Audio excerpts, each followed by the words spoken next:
Depuis ces deux premiers messages du maréchal à la nation française, 4 mois ont passé. À l'appel du chef, à son exemple, la France unanime a répondu. Dans la discipline, dans la foi, la patrie blessée s'est mise au travail. Déjà, les crépuscules des hommes de France sont moins sombres. Déjà, de l'est à l'ouest, du sud au nord, il est des flammes ranimées, il est des espoirs neufs. 30 octobre 1940, le maréchal de nouveau s'adresse à la France. Oui. Français, j'ai rencontré jeudi dernier le chancelier du Reich. Cette rencontre a suscité des espérances et provoqué des inquiétudes. Je vous dois à ce sujet quelques explications. Une telle entrevue n'a été possible 4 mois après la défaite de nos armes que grâce à la dignité des Français devant l'épreuve, grâce à l'immense effort de régénération auquel ils se sont prêtés, grâce aussi à l'héroïsme de nos marins, à l'énergie de nos chefs coloniaux, au loyalisme de nos populations indigènes. La France s'est ressaisie.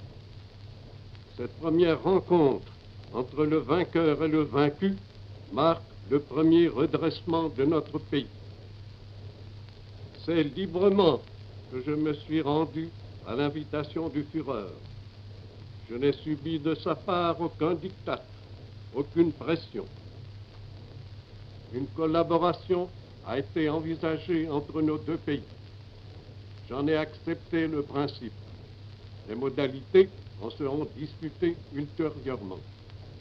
À tous ceux qui attendent aujourd'hui le salut de la France, je tiens à dire que ce salut est d'abord entre nos mains. À tous ceux que de nobles scrupules tiendraient éloignés de notre pensée, je tiens à dire que le premier devoir de tout Français est d'avoir confiance. À ceux qui doutent, comme à ceux qui s'obstinent, je rappellerai qu'en se raidissant à l'excès, les plus belles attitudes de réserve et de fierté risquent de perdre de leur force. Celui qui a pris en main les destinées de la France a le devoir de créer l'atmosphère la plus favorable à la sauvegarde des intérêts du pays.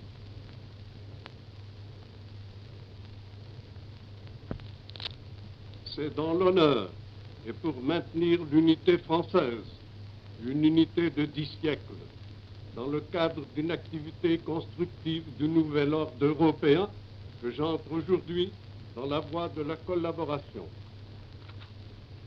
Ainsi, dans un avenir prochain, pourrait être allégé le poids des souffrances de notre pays, améliorer le sort de nos prisonniers, atténuer la charge des frais d'occupation. Ainsi, pourrait être assouplie la ligne de démarcation et faciliter l'administration et le ravitaillement du territoire. Cette collaboration doit être sincère. Elle doit être exclusive de toute pensée d'agression. Elle doit comporter un effort patient et confiant. L'armistice, au demeurant, n'est pas la paix. La France est tenue par des obligations nombreuses vis-à-vis du vainqueur. Du moins, reste-t-elle souveraine. Cette souveraineté lui impose de défendre son sol, d'éteindre les divergences de l'opinion, de réduire les dissidences de ses colonies. Cette politique est la mienne. Les ministres ne sont responsables que devant moi. C'est moi seul que l'histoire jugera. Je vous ai tenu jusqu'ici le langage d'un père. Je vous tiens aujourd'hui le langage du chef. Suivez-moi. Gardez votre confiance en la France éternelle.